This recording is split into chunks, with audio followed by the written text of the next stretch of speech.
When you hear the word cryptocurrency, what comes to mind? For many, it's a confusing whirlwind of digital money, online trading, and complex technology that seems almost impossible to grasp. The landscape of digital currencies is vast and incredibly diverse, making it a real challenge to talk about them in a general way. There are thousands of different cryptocurrencies, and each one operates with its own unique set of rules, mechanisms, and philosophies. Trying to make a single, accurate statement that covers all of them is like trying to describe every animal in the zoo with just one sentence. You are almost certain to miss the mark and leave out crucial details. For instance, one of the most well-known cryptocurrencies, Bitcoin, uses a specific system called proof of work. This mechanism is designed to create a fair and open competition.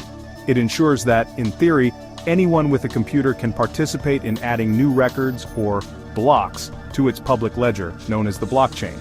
This competition happens at a steady, predictable pace, all without a central company or authority figure controlling who gets to participate. This proof-of-work system creates a level playing field for everyone who wants to help maintain the network, as they all compete to be the next one to add a block to the chain. The competitive nature of Bitcoin's proof-of-work system, however, has a significant side effect. It consumes a substantial amount of electricity. This high energy usage is a primary reason why you might hear critics describe Bitcoin as wasteful or environmentally unfriendly. Because miners all over the world are constantly running powerful computers to compete, the total energy consumption can be comparable to that of a small country. This has sparked intense debate about the sustainability of such a system and has become one of the most prominent points of contention surrounding Bitcoin. The energy debate is a complex one, with valid arguments on both sides of the issue. However, it is a common and significant mistake to apply this characteristic to all cryptocurrencies. It's simply not accurate to say that all cryptocurrencies or all blockchains are energy intensive just because Bitcoin is. Many other digital currencies have been designed specifically to avoid this high energy consumption, using different mechanisms like proof of stake or other consensus models that do not rely on a massive computational race. Therefore, making broad generalizations can be misleading and unhelpful. To truly understand this space, we must look at each system individually. Just because Bitcoin works one way doesn't mean everything else follows the same blueprint. Given the sheer variety and complexity within the world of digital currencies, it is essential to start with a solid foundation. The best way to build this foundation is by first gaining a thorough understanding of how Bitcoin works. Bitcoin was the very first cryptocurrency, and its design has influenced thousands of others that followed.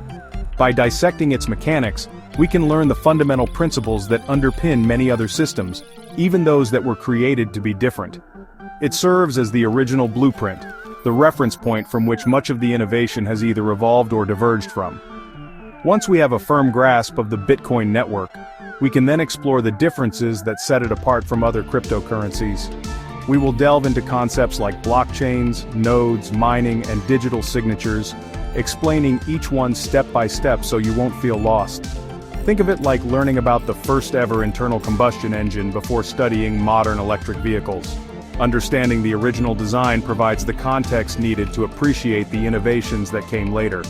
We promise to explain all the jargon along the way, so do not fear. People often use terms like digital currency, virtual currency, or cryptocurrency to describe Bitcoin. However, these labels can sometimes be more confusing than helpful. It might be more useful to think of Bitcoin simply as an electronic asset. The word currency often leads people down a familiar but incorrect path. They get bogged down trying to apply concepts from traditional money that just don't fit. For example, they ask what backs it. The answer is nothing in the traditional sense. Or who sets the interest rate? There isn't one. These questions are distractions from its core function. Bitcoin is also sometimes described as a digital token, which is accurate in some ways. But the term token has evolved to mean something more specific in the crypto world, referring to assets built on top of other blockchains. This creates ambiguity that is best avoided when establishing a clear understanding. So, to avoid these conceptual detours, we will set aside these labels for now. Instead, we will focus on what Bitcoin is and how it functions as a groundbreaking system for transferring value peer-to-peer. So what exactly are these things we call Bitcoins? Fundamentally, Bitcoins are best understood as digital assets or coins, whose existence and ownership are meticulously recorded on a special kind of electronic ledger.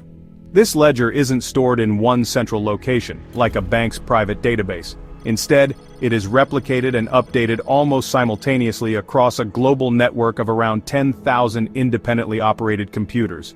These computers, known as nodes, are constantly communicating with each other, gossiping about new transactions to ensure every copy of the ledger remains consistent and up to date. This shared, distributed ledger is what is famously known as the Bitcoin blockchain, a continuously growing chain of records. The entire system operates based on a strict set of rules, collectively known as the Bitcoin protocol. This protocol is the rule book that defines how everything works, from creating new coins to transferring ownership. It governs how transactions are created, how they are validated by the network, and how they are permanently added to the ledger. This protocol isn't just a document, it's brought to life by software, an application that participants run on their computers. The machines that run this software are the nodes of the network. Each node acts as an independent verifier, checking every pending transaction it receives against the protocol's rules before updating its own local copy of the blockchain with newly confirmed batches of transactions. Specialist nodes on the network, referred to as miners, perform an additional crucial role. They are the ones responsible for gathering valid, pending transactions from across the network and bundling them together into organized groups called blocks. Once a miner successfully creates a new block, they broadcast it to all the other nodes. This process ensures that new transactions are periodically and securely added to the shared ledger. The beauty of this design is its openness. Anyone can purchase Bitcoins, hold on to them, and send them to anyone else in the world without needing permission from a bank or any other intermediary. This accessibility is a core principle of the system. Every single transaction that has ever occurred on the Bitcoin network is recorded and shared publicly in plain text on the Bitcoin blockchain for all to see. This stands in stark contrast to a common misconception, often perpetuated by media articles, that the blockchain is encrypted.